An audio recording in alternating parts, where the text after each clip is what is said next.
So this week I watched an anime that I've wanted to watch for a while now, called Metallic Rouge, and sadly this anime ended up not being up to what I had hoped. The first half was pretty good and I enjoyed it a fair bit, but then it just started to get into this very strange story that was pretty confusing when it was happening, but now I know exactly what was happening with hindsight. So let's talk about Metallic Rouge and what made it a good anime and what makes it a bad anime. Alright, so the main theme of Metallic Rouge is how everybody should be treated equally regardless of race. Both the main characters are this race called Neons. They are a race of people created by humans to be workers and stuff. However, they were designed with their own thoughts and emotions. They are essentially at this point just people, and they are constantly mistreated with no way to fight back and fend for themselves due to this stupid code programmed into them that doesn't allow them to do anything. So the whole premise of the story is trying to get rid of this code in the Neons so that they can live a free life, and this part of the anime isn't bad. The first half of the anime didn't even hint towards this storyline though, which is why when the shift happened I was like, what the hell is going on here? Because the first half was just the main character hunting down Neons called the Immortal 9 for a reason that we didn't know at the time, and the first half felt way better than the latter half. One thing that I know needs to happen in this show is that the world needs to change. How you go about it depends on the person, but fighting is inevitable, because we are talking about a group of people finally breaking free from the oppression that they have been under and try to attain the freedom that they desire, and this fighting may not end all that well for one side. But hey, we may or may not ever see that end up happening, who knows, we don't get to see much from the ending of this anime. But this whole anime is an anime about fighting for the freedom of the Neons, which is exactly the type of thing that makes for a pretty good show, and some pretty emotional moments as well. There are a few moments throughout this show where the main characters are getting framed for a crime that they never even committed, and it's all over the news. So I say this, which I'm sure most of you already know, but you shouldn't believe everything you see on the news. The news is an unreliable source 90% of the time.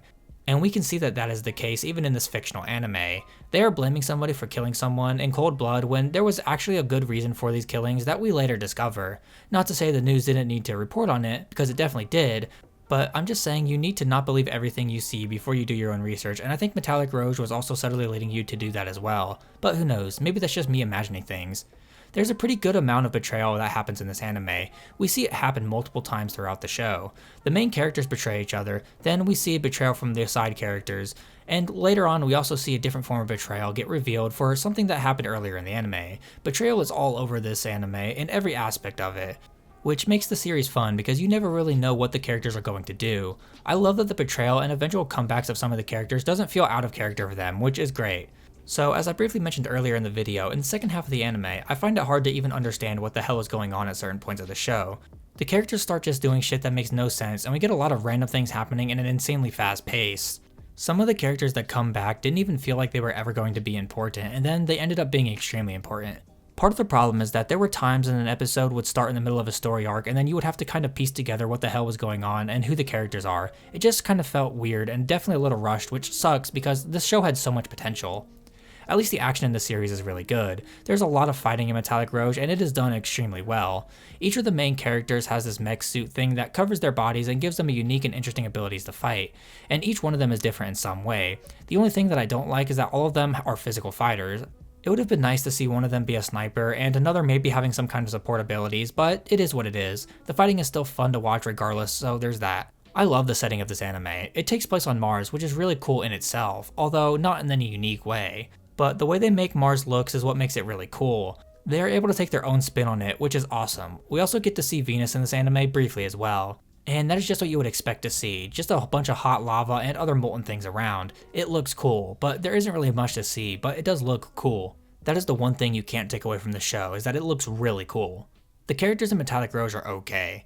There are some that I really like and others that I don't like as much. Honestly, some of the characters are just bad. My favorite character is one that barely has any lines and only appears in I think 2 episodes, but maybe even only 1. And that's the badass granny who drove the giant bus tank thing. That was hilarious and made for a really great moment. Rouge is an okay character. She's kind of bland throughout most of the show, however she does know how to throw jabs at people and she can also throw hands as well. She doesn't really take shit from people, which is very respectable. Naomi is an okay character as well, but some of the stuff that she does just comes out completely out of left field and makes it really hard to like her character.